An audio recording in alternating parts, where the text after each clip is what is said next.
Bonjour à tous. Bonjour à tous.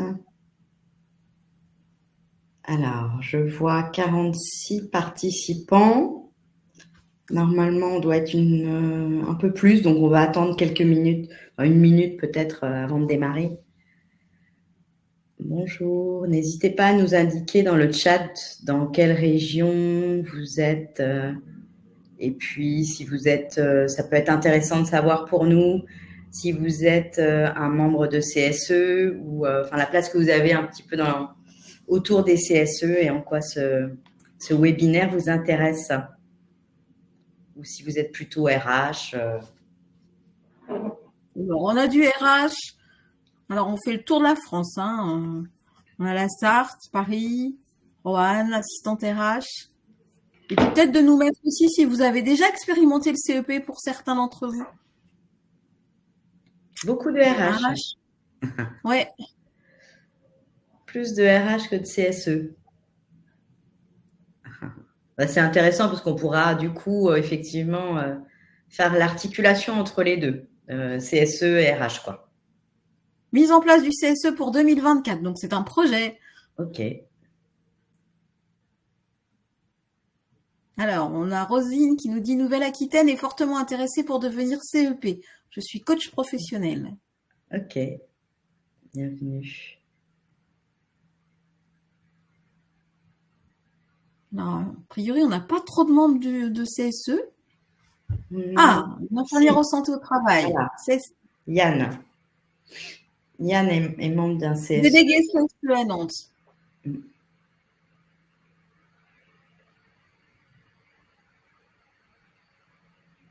Adia qui nous dit première participation à ce type de formation.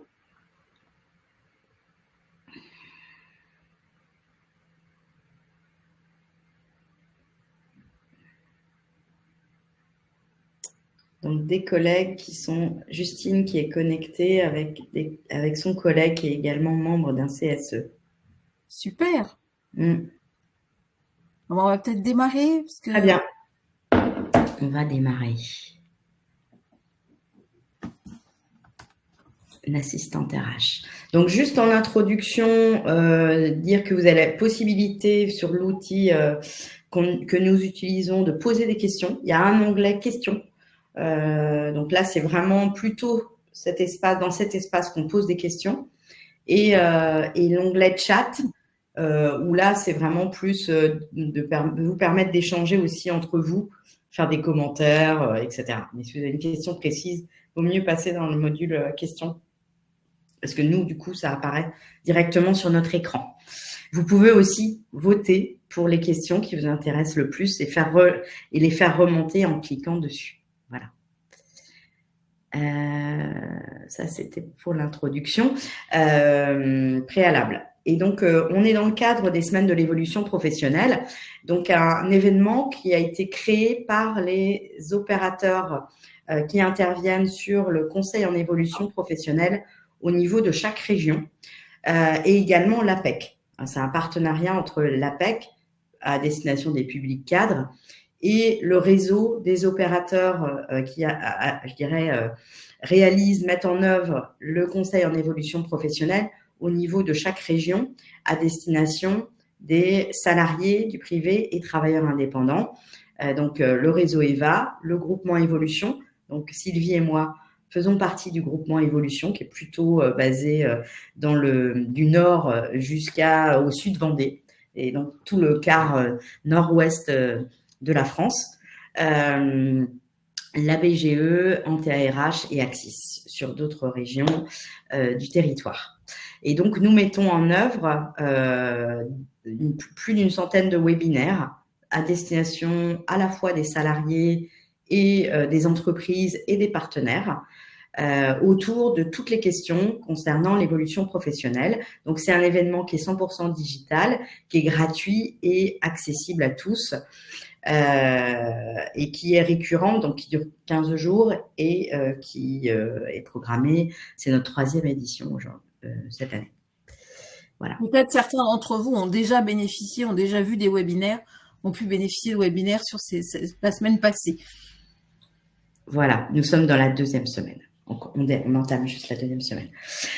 Donc, je me présente, je suis Emmanuelle Soyer, donc je suis directrice de projet du Conseil en évolution professionnelle sur la Bretagne, les Pays de la Loire et la Normandie. Au sein du donc Catalyse Conseil est un cabinet conseil qui est basé plutôt dans l'Ouest, avec une antenne sur Paris également, et qui pilote le groupement évolution sur ces régions. Donc, le groupement évolution, c'est un groupement de prestataires qui assure le conseil en évolution professionnelle sur ces régions, mais également dans les Hauts-de-France, Île-de-France et Centre-Val-de-Loire. Sylvie, je te laisse te présenter. Et donc, moi, je suis Sylvie Gilbert et je suis responsable des partenariats en Normandie pour le groupement Évolution. Donc, moi, j'interviens sur le territoire de la Normandie. Voilà. Donc, on va pouvoir démarrer. Je te laisse la main, Sylvie. Donc, l'idée de ce webinaire, c'est de regarder comment le CEP et le CSE peuvent s'articuler. On a des choses à se dire entre nous. Et donc, c'est un peu vous donner quelques infos sur ce CEP et de voir comment vous pouvez nous solliciter et quel intérêt vous avez à nous mobiliser. Pardon. Donc, on va aborder trois choses. Un petit rappel du CEP dans la loi. Donc, comment comprendre effectivement la manière dont les CSE peuvent se servir du CEP, et puis un petit focus sur quelques chiffres, non pas sur 2021 mais sur 2022. Il y a une petite coquille dans la slide.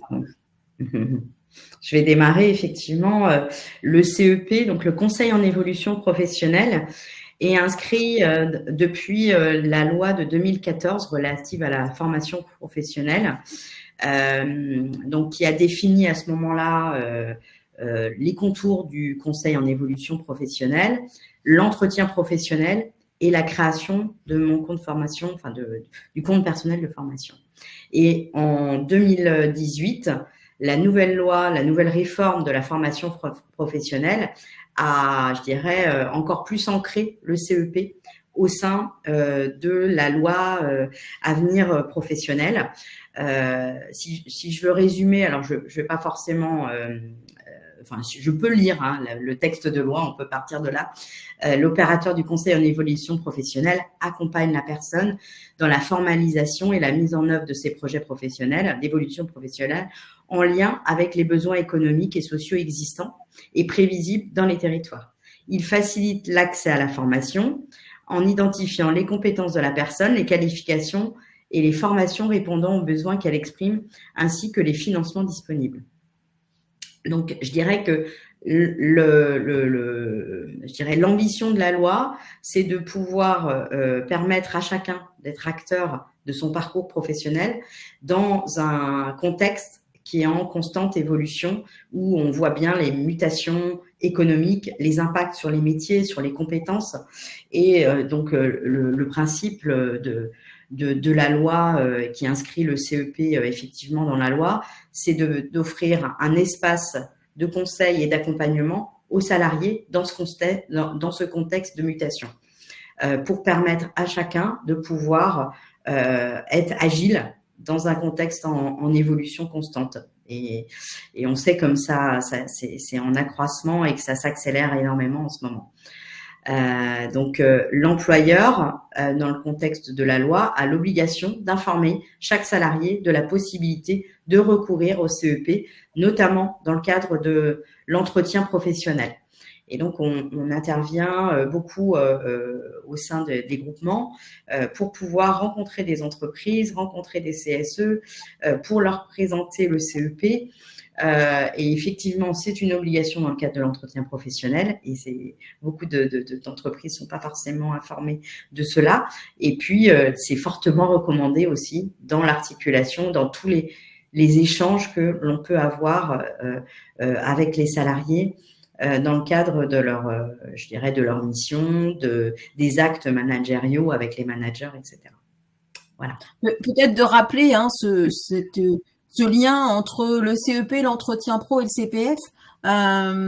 L'entretien pro étant à la main de l'employeur, le CEP et le compte personnel de formation étant à la main des salariés. Donc cette articulation des 3 dispositifs qui sont dans cette logique aussi de co-construction tout au long de sa vie professionnelle, de maintenir une employabilité, de pouvoir s'adapter dans un monde qui bouge, voilà. Donc peut-être de bien faire le lien entre ces 3 dispositifs. Et peut-être aussi certains d'entre vous ont connu le CEP en 2014, qui à l'époque était porté par les fonds GESIF. Il y a eu aussi une évolution dans ce contexte entre 2014 et 2018. On a élargi les missions du CEP tout au long de sa vie et pas simplement uniquement sur des projets de transition professionnelle. Oui, de reconversion, oui, tout à fait. Pardon.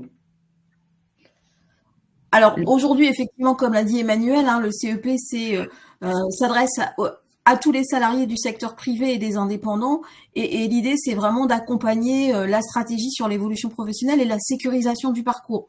On est vraiment dans cette philosophie d'accompagner les salariés sur une sécurisation des projets et d'aller jusqu'au bout et que ça soit possible, réaliste et réalisable. On s'appuie sur 5 principes qui sont fondamentaux dans notre mission de service public. La gratuité. Alors, on a parfois quelques questions à la fois des CSE, des entreprises, des salariés. Aujourd'hui, le CEP est un service gratuit pour chacun, y compris s'il est utilisé plusieurs fois. On va bien sûr être lié à la confidentialité. Tout ce qui va se dire dans les bureaux des conseillers reste dans les bureaux des conseillers. On a bien sûr un devoir de neutralité et d'impartialité et d'accessibilité. On verra que l'accessibilité, c'est un point important aujourd'hui dans cette mission de service public, puisque l'idée, c'est de pouvoir permettre à chaque salarié de venir nous voir et que ça soit simple. Alors, à la fois en termes géographiques, on va avoir plusieurs antennes sur l'ensemble du territoire pour permettre à ce que le salarié puisse se rendre facilement dans nos locaux, mais c'est aussi en termes d'ouverture au public, c'est aussi en termes de modalités, puisqu'on va faire à la fois du présentiel, du distanciel. Enfin voilà, il faut que ce dispositif puisse être facile pour l'ensemble des salariés. Alors, j'ai juste une question de Véronique qui demande si on peut avoir le support de présentation. Donc, on a pris le parti de ne pas diffuser les supports de présentation des semaines de l'évolution. Par contre, on va vous mettre un lien vers moncep.org.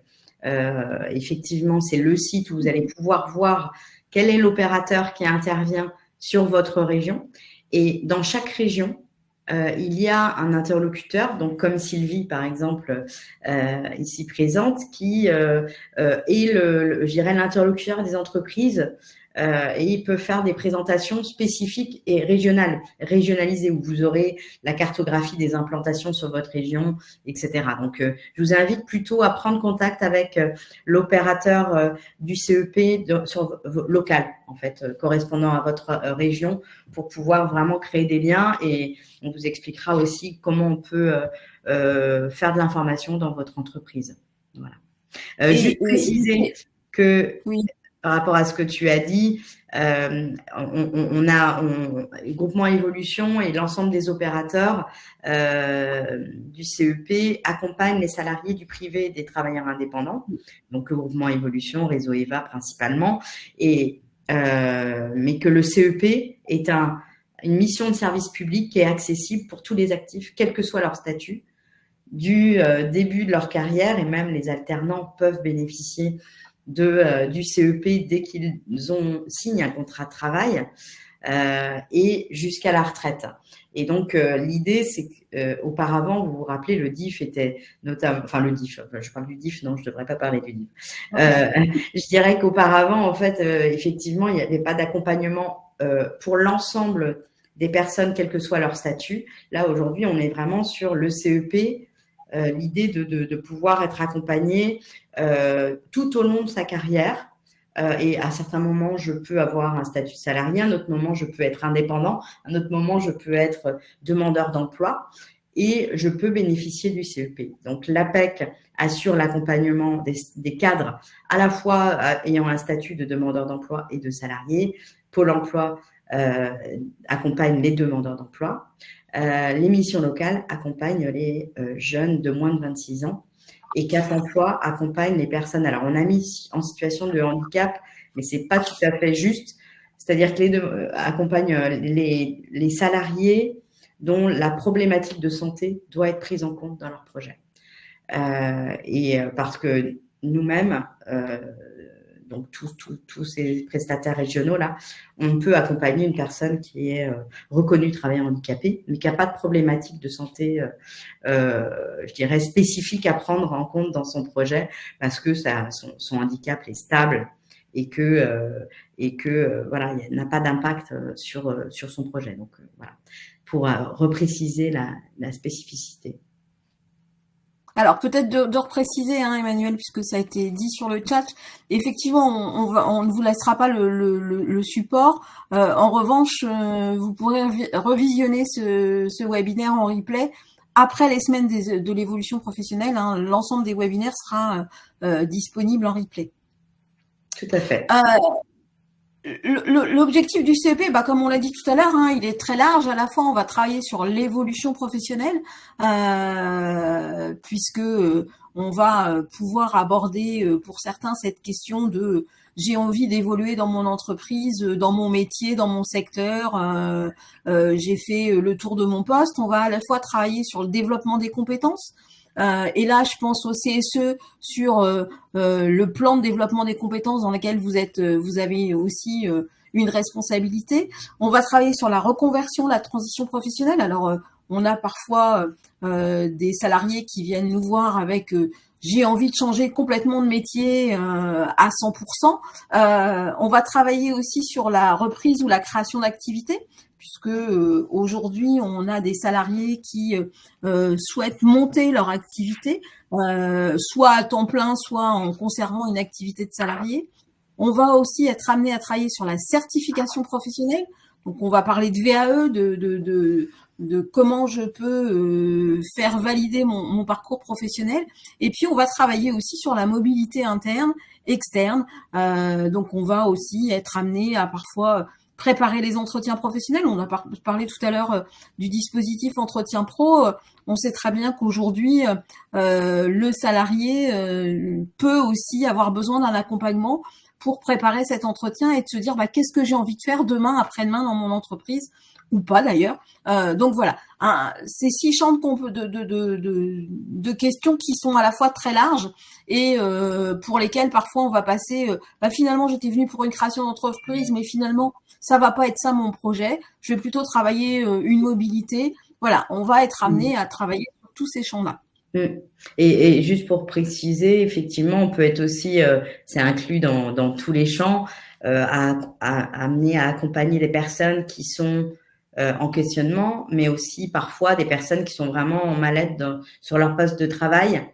Et donc, la prévention des risques psychosociaux, le CEP aussi a un rôle à jouer sur cet aspect-là. Voilà, au moins pour poser un diagnostic et puis de trouver, de prendre le relais avec les acteurs adaptés selon la situation. Voilà. On disait tout à l'heure des champs. Vas-y, Manuel. Des champs de questionnement très larges. Donc, je finis ma phrase et je te laisse le relais. Donc effectivement, on va pouvoir travailler avec les personnes, les accompagner déjà dans une première phase de diagnostic par rapport à leur questionnement, et en fonction de la situation, de leurs besoins, on peut effectivement les accompagner, notamment sur ces 3 champs, le développement des compétences, je veux connaître mes droits à la formation. Donc ça peut être aussi une personne qui dit je sais qu'apparemment j'ai un compte personnel de formation. Je ne sais pas du tout comment faire pour ouvrir mon compte, déjà de manière basique, je dirais. De quel droit je bénéficie aujourd'hui, et puis comment utiliser ces droits à la formation. Je vais être accompagnée pour pouvoir identifier la formation la plus adaptée à mes besoins. Donc, travailler sur un peu mes compétences et puis identifier les différentes offres de formation qui pourraient répondre à mon besoin, à mettre en place des critères, etc., et cibler la bonne formation au regard de souhaits aussi en termes de modalités, par exemple de formation, de contenu de formation, de durée, etc. Ça peut être aussi des personnes qui ont déjà identifié une formation, mais qui ont besoin d'être conseillées pour trouver les modalités de financement. Donc, on sait aujourd'hui qu'il y a différents types de financement, des cofinancements possibles, notamment en articulation, justement, co-construction, comme tu le disais, Sylvie, entre les salariés et les employeurs. Il peut y avoir des cofinancements, plans de développement des compétences, par exemple, avec des possibilités de dotation ou d'abondement auprès d'un salarié, et puis le salarié qui va mettre une partie notamment de son CPF sur un projet co-construit, par exemple. Et puis, il y a vraiment plusieurs leviers de financement de formation, donc on va conseiller le salarié dans ces domaines. Ça peut être aussi analyser, valoriser des compétences. J'aimerais savoir ce que mes compétences valent sur le marché de l'emploi. Par exemple, la mi-carrière, c'est des questions qu'on peut se poser. Je veux changer de métier, comment faire? Comment valoriser mes expériences extra-professionnelles? Et on sait aujourd'hui qu'il y a de plus en plus de prise en compte de tout le bénévolat, les compétences que je développe aussi en tant que bénévole, par exemple, qui peuvent aussi donner des droits, d'ailleurs, complémentaires. Ouais. Je veux que mes compétences soient reconnues, notamment la validation des acquis de l'expérience qui permet d'accéder et de valoriser ces compétences en obtenant un diplôme correspondant aux compétences que j'ai pu développer. Et puis, bien sûr, le CEP a un rôle dans tout ce qui concerne la mobilité professionnelle, les projets d'évolution, qu'ils soient en interne ou en externe. C'est vrai que le CEP est souvent visible pour la reconversion, mais on a vraiment un rôle à jouer et l'ambition de la loi, c'est de pouvoir accompagner tous les projets, même d'évolution interne, et de rendre la personne acteur. C'est-à-dire qu'il y a certaines entreprises aujourd'hui qui accompagnent effectivement les salariés dans leurs projets, mais il y a vraiment une articulation qui peut se faire entre le rôle de la RH ou de l'entreprise dans l'évolution interne d'un salarié et le rôle du CEP qui peut permettre aussi aux salariés de cheminer avec un regard extérieur à l'entreprise autour de son projet et aussi avec un regard expert, parce que dans le sens où les consultants, les conseillers en évolution professionnelle connaissent très très bien tous les dispositifs, les sites pertinents, peuvent accompagner la personne dans la prise de recul par rapport à une situation. Et ensuite, le salarié revient vers son entreprise avec des idées plus claires, avec, je dirais, souvent on aide les gens à dénouer la pelote de laine qu'ils peuvent avoir dans une situation donnée, et avec des réponses, et notamment dans les TPE, ça peut vraiment être aussi parce qu'on sait que ceux qui font fonction de RH gèrent beaucoup de choses et qu'ils ne peuvent pas forcément maîtriser tous les dispositifs et tous les leviers possibles pour l'évolution professionnelle. Donc, passer par le salarié pour avancer par rapport à un projet, c'est le rendre acteur dans son projet, et il va revenir avec de la matière qu'il va pouvoir je dirais, partager avec son entreprise sur tout ce qui concerne l'évolution interne, notamment. Alors peut-être de dire aussi, puisqu'il y avait une question sur ça, sur la VAE, bien évidemment, vous en tant que membre du CSE, ce sont des compétences nouvelles, ce sont des compétences autres que peut-être de votre poste classique, j'ai envie de dire, et la VAE peut concerner aussi les élus de CSE. On peut tout à fait valider des compétences dans ce domaine. Donc voilà, c'est très très large nos missions et on a de quoi répondre aux salariés. Complètement. Je laisse passer la slide après. Juste pour finir sur l'évolution externe, ça peut être aussi des projets où la personne souhaite rester a décidé de rester sur son cœur de métier, mais veut changer d'entreprise. Ça, c'est aussi possible qu'on soit sollicité dans Oui, ou sur des environnements de travail différents, hein. Je pense par exemple au métier d'infirmière qu'on peut faire à la fois en EHPAD, en service de santé au travail, en scolaire. Voilà, on dit toujours on est infirmière. Ceci étant, les compétences spécifiques ou l'environnement de travail est pas tout à fait le même. Donc, effectivement, on parle de conseils individualisés et adaptés. On est vraiment là pour partir du salarié, de ses besoins, de son parcours et de vers quoi il veut aller. J'ai une collègue l'autre jour qui a pris une très belle image et j'ai envie de la partager avec vous. Elle me dit, bah voilà, c'est comme quand on ouvre le frigo et qu'on prend des aliments et on se dit qu'est-ce qu'on va manger. Bah soit on va faire une recette gastro avec ce qu'on a dans le frigo, soit on va faire une recette complètement autre d'un pays extérieur. Enfin voilà, on va prendre à chaque fois la personne où elle en est et vers quoi elle veut aller. Alors on peut très bien aller d'un premier niveau de l'information. Tout à l'heure Emmanuel disait bah je ne sais pas me servir de mon CPF, je ne sais pas à quoi ça sert et voilà. Et puis on peut aller jusqu'à à quoi vous voulez faire une formation, pourquoi et dans quel objectif, c'est quoi votre finalité à long terme. Donc voilà, on va à chaque fois vraiment travailler sur la personne et de ce qu'elle a besoin. Emmanuel? Bah, juste préciser ouais, qu'effectivement, le CEP, pour moi, c'est le fil rouge de l'accompagnement et qu'on ne travaille pas seul. C'est-à-dire que on va effectivement accompagner la personne dans sa réflexion et faire le lien, donc de la personnalisation du service, hein, comme on l'a dit tout à l'heure, vraiment de manière individualisée.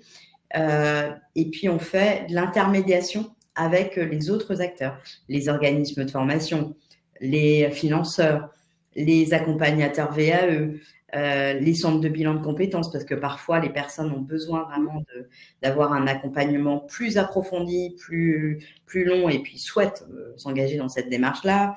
Les acteurs de la création d'entreprise. Voilà, on travaille vraiment avec tout l'écosystème emploi-formation et on a un rôle de facilitation dans un contexte qui est de plus en plus complexe.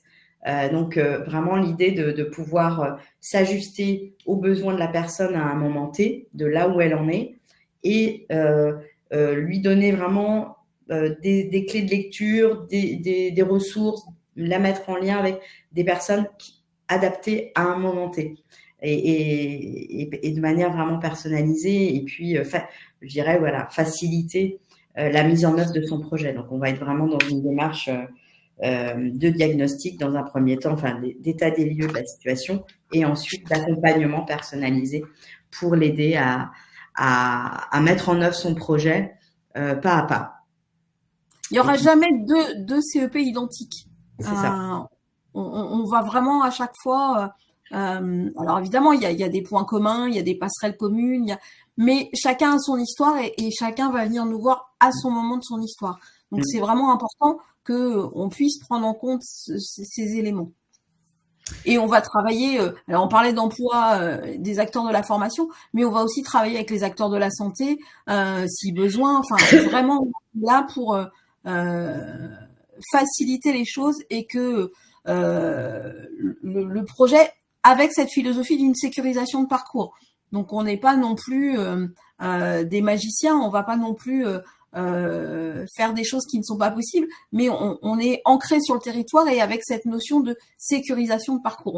On va permettre à la personne de vérifier que son projet présente tout l'ensemble des garanties nécessaires.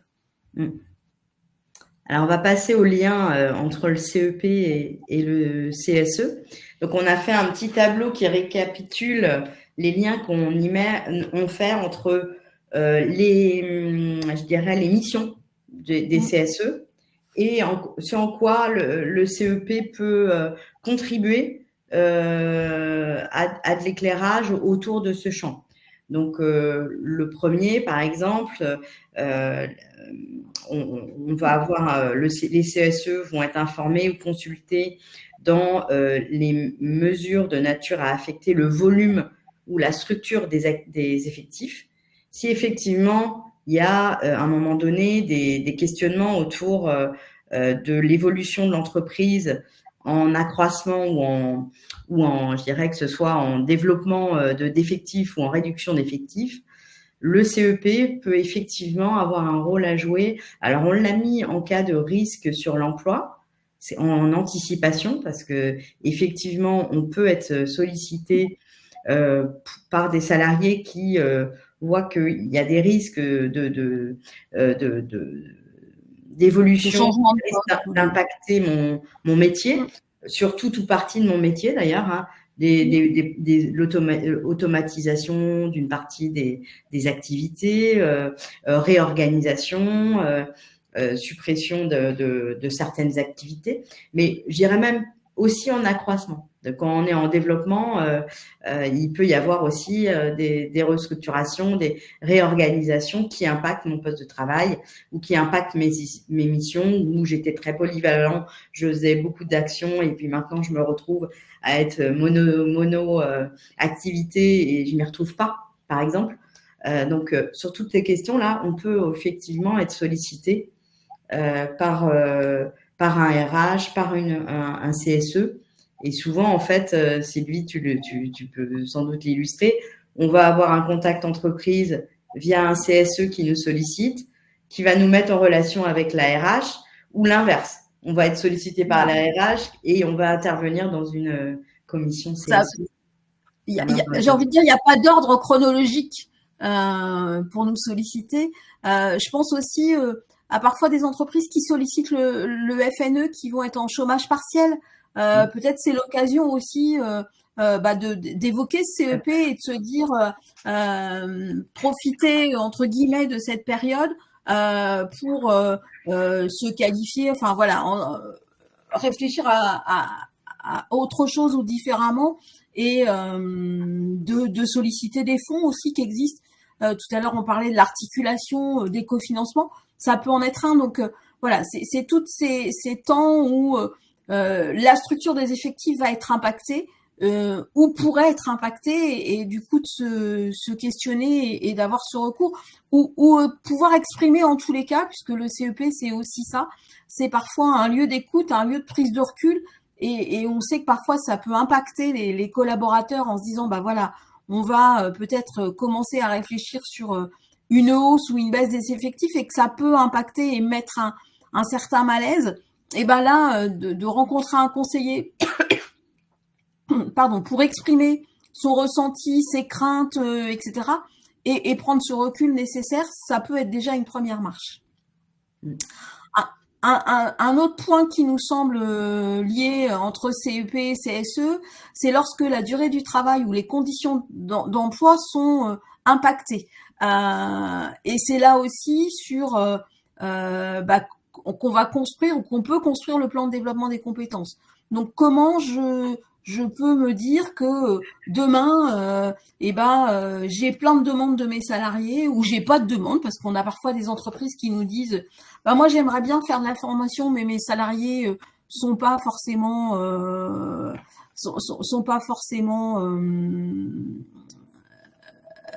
mobiles ou mobilisés, ou j'ai du mal à les mobiliser sur la formation, etc.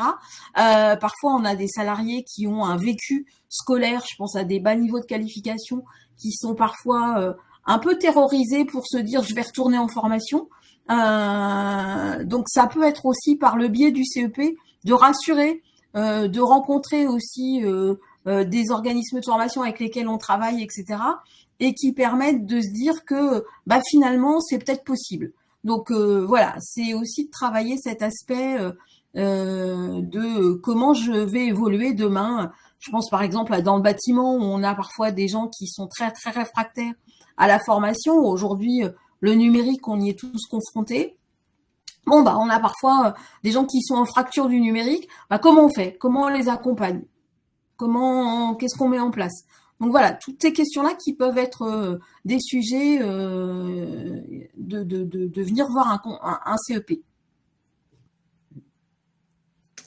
Le troisième sujet sur lequel vous pouvez être aussi mobilisé en tant que CSE, c'est effectivement lorsqu'il y a des évolutions, des nouvelles technologies qui sont mises en place, l'aménagement modifiant les conditions de santé, de sécurité, conditions de travail. Donc là, effectivement, en tant que CEP, on peut être aussi sollicités, mobilisés pour des évolutions au sein de l'entreprise qui vont impacter le développement des compétences, les évolutions, voire la qualité de vie au travail. Donc, sur tous ces sujets, et notamment lorsque il y a aussi des aménagements qui peuvent modifier les conditions de santé, de sécurité de certains salariés et qui, à terme, voilà, peuvent avoir des risques sur la santé, sur toute je dirais la logique de prévention. On peut être sollicité, notamment Cap Emploi, lorsque aussi il y a des problématiques ou des risques d'inaptitude de travail, par exemple. Donc le CEP peut être mobilisé dans ce cadre-là. Oui, ou j'ai envie de dire aujourd'hui, on parle d'allongement de la durée du travail. On sait qu'on a des métiers qu'on va pas pouvoir exercer jusqu'à 64, 65, Oui. voilà. Donc d'anticiper cette problématique et de se dire, eh ben, de toute façon, je dois m'occuper de ces collaborateurs qui vont être en difficulté à un moment T. C'est aussi, alors, je suis en Normandie, on a une grosse filière automobile. Hein. Aujourd'hui, on passe du thermique à l'électrique. Ça ne fait pas appel aux mêmes compétences. On a des gens qui ont travaillé pendant 20 ans sur du thermique. Aujourd'hui, quand on leur parle de l'électrique, ils sont pas forcément réceptifs. Donc voilà, c'est aussi de pouvoir accompagner des changements profonds de technologie et comment on va les amener à développer d'autres compétences. Ça peut être aussi un salarié avec lequel il y a une absence de dialogue parce qu'on arrête de travail depuis longtemps et que cette absence de dialogue fait que les uns et les autres se retrouvent en situation de difficulté. Proposer un CEP, c'est une première démarche de retour de dialogue. Donc, c'est aussi comment je peux ouvrir une porte, ouvrir une possibilité à mon salarié. Donc voilà, on est tout dans toutes ces missions où vous pouvez nous consulter, sachant que le CSE est aussi alerté de ces situations-là et peut là aussi lui être relais d'une solution possible. Il y a une question concernant les RH peuvent-ils solliciter le CEP? Excusez-moi. Je dirais que oui, tout à fait, on peut intervenir auprès des RH pour présenter le CEP, pour, je dirais, donner aussi, pourquoi pas mettre en place des actions en commun auprès des salariés, auprès des managers, pour qu'ils puissent connaître ce service et mettre en place, par exemple, de l'information sur le site, l'intranet de l'entreprise, l'inscrire vraiment dans l'entretien pro.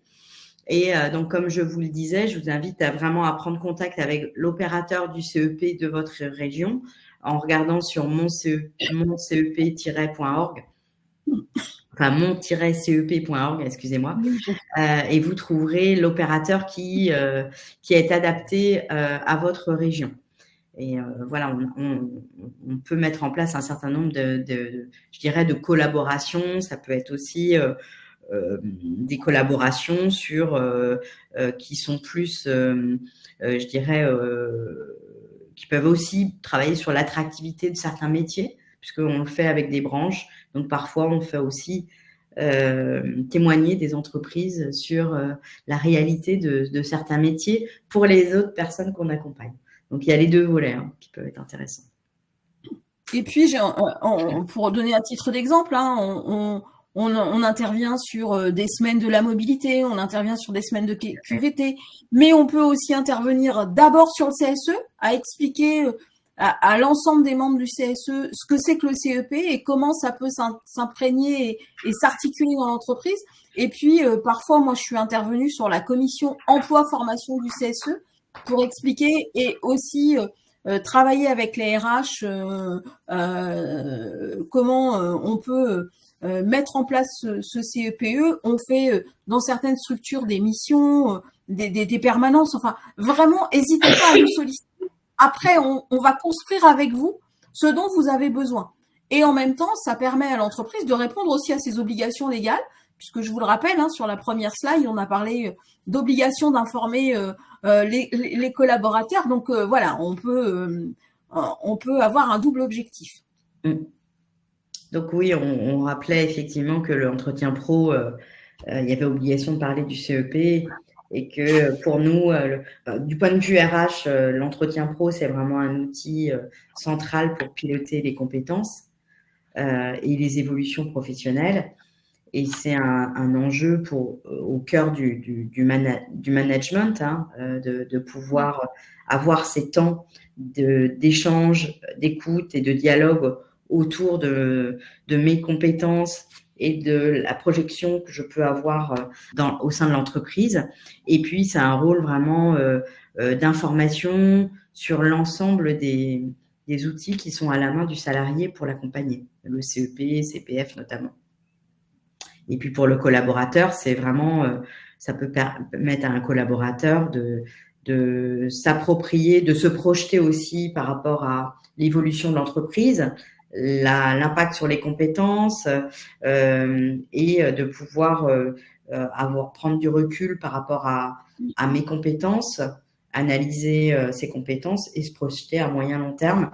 Et donc le CEP peut vraiment l'aider à faire tout ça, soit en aval d'un entretien pour préparer l'entretien, soit en amont, je veux dire, excusez-moi, pour préparer l'entretien, soit en aval pour mettre en œuvre des actions qui ont été évoquées lors de l'entretien pro avec son manager. Oui, et c'est vraiment de rentrer dans un dialogue professionnel entre les RH et les collaborateurs.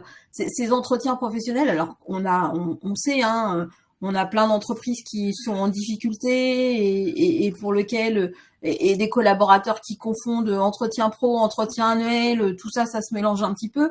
Mais l'idée de cet entretien professionnel, c'est vraiment de poser ensemble les bases de la collaboration. Est-ce qu'on la poursuit de façon identique? Est-ce qu'elle évolue? Est-ce que c'est quoi mes attentes en tant qu'employeur? C'est quoi mes attentes en tant que salarié? Voilà, c'est vraiment de se faire un temps de pause, puisque pour rappel, hein, les entretiens professionnels, on en fait tous les 2 ans, donc c'est quand même quelque chose où on va prendre ce temps de pause et ce temps de réfléchir et d'entendre aussi. Pour l'entreprise, c'est aussi de permettre d'entendre ce que les salariés ont à raconter sur demain après-demain. Et peut-être ça fait le lien, hein, c'est surtout un moment où on va voir la convergence entre et peut-être tu peux passer la slide, Emmanuel. La convergence entre le projet d'entreprise et le projet individuel. Est-ce que les deux s'articulent et comment et vers quoi? À la fois pour l'entreprise, c'est de voir si ses priorités, son orientation, son organisation, sa structuration des équipes. Hein, je pense là à pyramide des âges. Est-ce que si demain dans mon entreprise j'ai que des gens qui vont partir à la retraite dans 2 ans et que mes compétences clés vont partir, j'ai peut-être besoin d'une alerte. Si j'évolue, que demain je pars à l'international, je vais peut-être avoir besoin de nouvelles compétences. Donc voilà, c'est aussi de quoi je vais aller, vers quoi je vais aller demain, après-demain. Et puis pour le salarié, c'est de se dire est-ce que aujourd'hui on parle beaucoup de sens au travail, on parle de bien-être, on parle d'identité. Est-ce que ça colle? Est-ce que ça colle? Est-ce que demain, avec la génération Z qui arrive, on sait très bien qu'ils sont très demandeurs de cette adéquation entre quête individuelle et quête collective. Donc, est-ce que tout ça, ça s'harmonise? Ou est-ce qu'on a effectivement besoin de mettre en place des choses? Et là, le CEP va aussi pouvoir répondre à cette préparation à demain, après-demain. Et puis, dans les petites entreprises, on sait que parfois, c'est compliqué pour les RH d'avoir toute cette panoplie de mesures, de dispositifs. Donc, ça peut être aussi parfois, y compris pour les RH, de s'appuyer sur le CEP, une ressource facilitante. Tu veux compléter, Emmanuel ? Non, je pense que ça me paraît tout à fait complet. Il y a une question, peut-on inclure les discussions liées à l'entretien pro lors de l'entretien annuel? Alors normalement, non. C'est Non, vraiment deux objectifs différents parce que d'autant l'entretien annuel, on est plus sur l'analyse de l'activité annuelle. performance. Comment? On va être plus sur la performance, Ouais, on va voilà. être plus sur la négociation de la rémunération, etc. Donc, c'est des choses qu'on ne peut pas logiquement inclure dans l'entretien pro. Et puis parfois, ils sont pas réalisés par les mêmes personnes non plus. Hein. La négociation salariale, elle va peut-être être organisée avec le RH. Bon, voilà, c'est toujours des choses différentes. Mm. Alors, on va passer aux questions plus opérationnelles, même si on a un petit peu déjà évoqué comment on peut intervenir en tant qu'opérateur CEP en lien avec les CSE.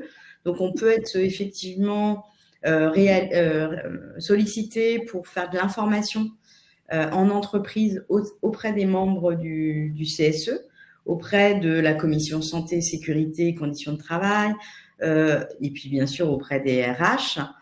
On peut mettre à disposition des kits de communication qui peuvent être diffusés. Il y a des affiches, des flyers, notamment qui peuvent être mises dans différents endroits de l'entreprise pour informer les salariés. On peut mettre en place des réunions d'information collective auprès de certains salariés ou de l'ensemble des salariés. Et puis, bien sûr, on peut participer à des événements organisés par l'entreprise, la semaine de l'évolution, la semaine de la QVT. On peut mettre en place des ateliers thématiques sur le CSE, mais aussi sur d'autres dispositifs de financement. Donc, il y a certaines entreprises qui nous invitent à des événements qu'elles mettent en place au sein de leur structure. Voilà, au sein de l'entreprise, on peut faire de l'information autour du CEP, mais on peut pas faire d'accompagnement au CEP. C'est vraiment l'idée de, je dirais, travailler avec les personnes dans le cadre de leur projet, dans un lieu en dehors de l'entreprise, neutre. Donc, on va juste faire de l'information, faire connaître le dispositif en fait au sein des entreprises, mais on va pas accompagner les personnes au sein des entreprises.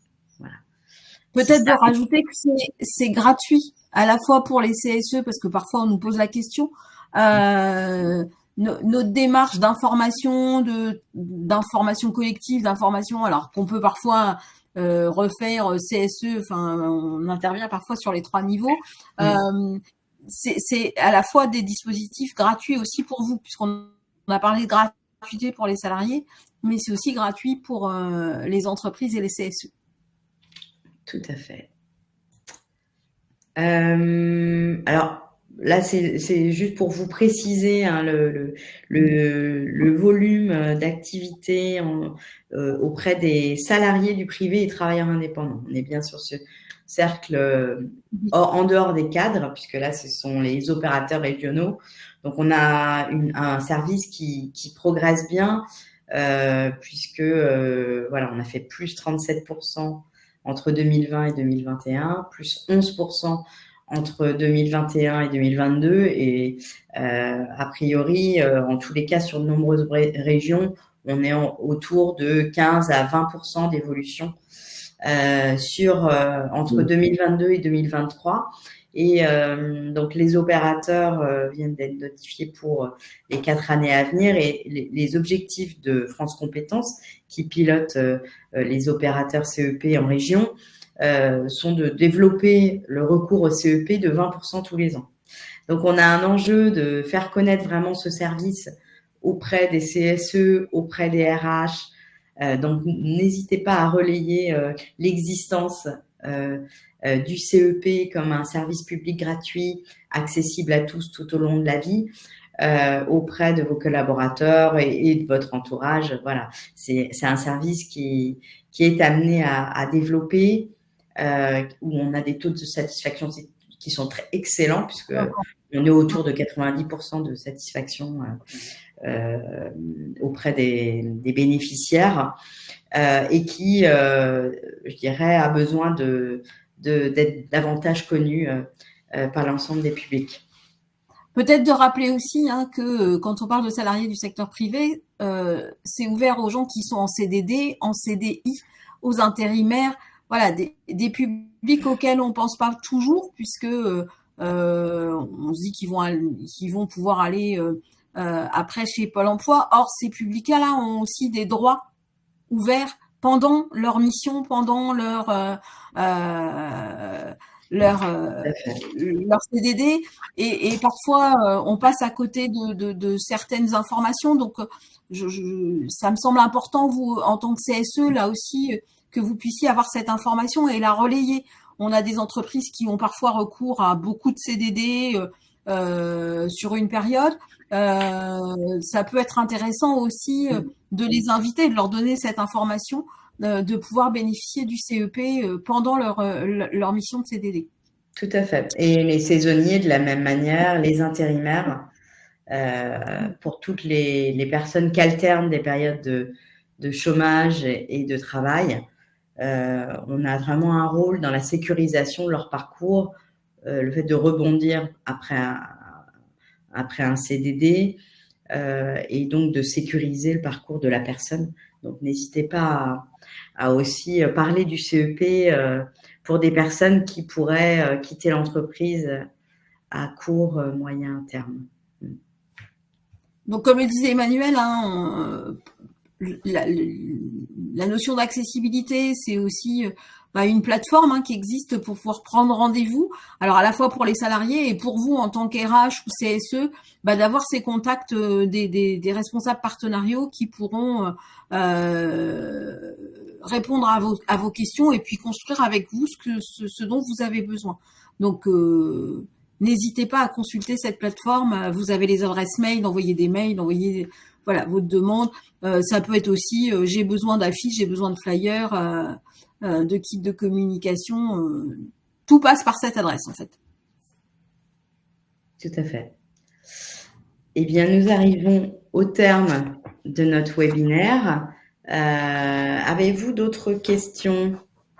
Ou des commentaires. Des remarques sur le contenu.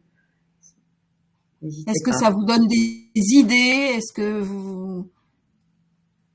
des envies de faire des choses?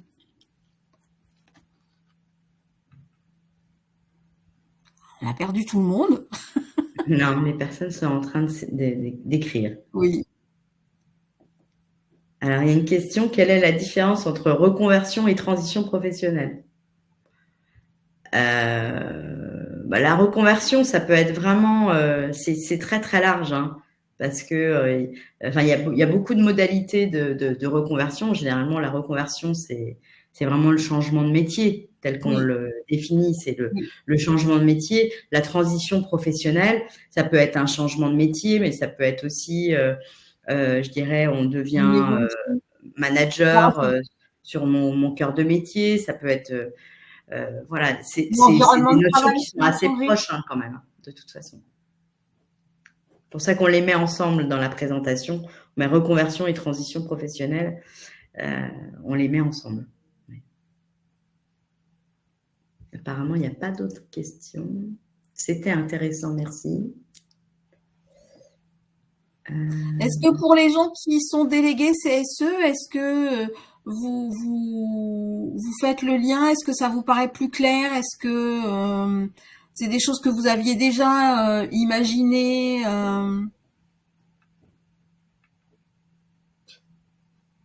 Alors pour les rendez-vous de CEP, en général, on essaie de vous proposer aux salariés un rendez-vous dans les 15 jours, puisque c'est ce que nous demande France Compétences, et globalement, c'est ce qui se fait dans les régions. Alors après, il y a parfois certaines régions où c'est un peu plus tendu, mais globalement, on a un rendez-vous dans les 15 jours. Et effectivement, comment cela se passe-t-il? Il prend rendez-vous sur la plateforme et il rencontre le conseiller. On lui envoie un petit mail et il choisit la modalité de rendez-vous. Ça dépend des opérateurs, ça. Mais oui. Globalement, c'est comme ça. Le principe, c'est ça. C'est souvent, il y a un numéro vert. Ça dépend des régions, en fait. Mais oui. C'est un peu le principe. Roselyne nous dit merci beaucoup pour vos informations et explications. Cela me confirme mon envie de devenir CEP. Ok, très bien. Voilà, bah écoutez, je pense qu'il n'y a pas d'autres questions, qu'on a fait le tour. Je fais le petit tour de chat. Merci à toutes les deux. Voilà. L'accompagnement CEP dure combien de temps? Alors, c'est des moyennes, donc c'est vraiment en fonction aussi de la problématique posée par le salarié, mais voilà. Donc, oui, ça dure autour de... il y a des personnes qui peuvent venir vers un CEP, ils vont avoir juste un rendez-vous parce que ça leur a permis d'y voir plus clair et puis d'avoir une réponse à leurs questions. Puis, il y a des personnes qu'on peut suivre 8 heures sur l'accompagnement à leur projet. Ce qu'il faut savoir, c'est le CEP, c'est un service itératif. Donc, il y a des personnes qui peuvent nous voir à un moment T, nous rappeler 3 mois plus tard parce qu'ils ont cheminé, qu'ils sont allés voir des acteurs à l'extérieur, ils reviennent nous voir et ainsi de suite. Et le CEP peut être mobilisable tout au long de la vie professionnelle. C'est pas comme un bilan de compétences, par exemple, où on va faire un bilan qui va durer 3 mois, 4 mois, sur une question très précise, un montage de projet. Un CEP, tous les ans, je peux bénéficier d'un CEP, c'est possible. Je peux avoir un entretien avec un conseiller par rapport à une question donnée. Et je peux être accompagnée dans un projet précis sur autour de 6-8 heures, quoi, max. Voilà. Alors, il y a Justine qui nous demande si on a des organismes de formation pour conseiller pour le CSE, ses fonctions, ses droits, la prévention des risques psychosociaux. Alors, on n'a pas vraiment d'organisme en tant que tel à conseiller. Quand on travaille avec les personnes dans le ciblage de l'offre de formation, on va les aider à identifier dans leur périmètre, en fonction de là où ils sont, de ce qu'ils souhaitent, est-ce qu'ils veulent du présentiel, du distanciel, à partir des plateformes Mon Compte Formation, mais aussi les sites des Cariforef, etc., identifier l'offre de formation possible.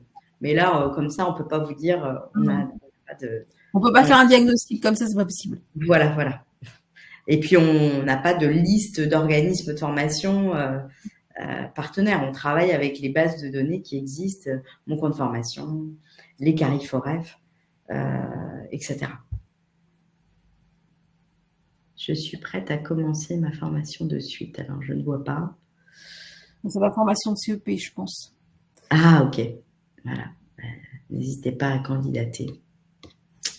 Puisque nous recrutons régulièrement sur l'ensemble du territoire. Il y a beaucoup d'offres en tant que conseiller en évolution professionnelle. Bon, après, on a des critères de recrutement précis aussi en termes d'expérience et de formation.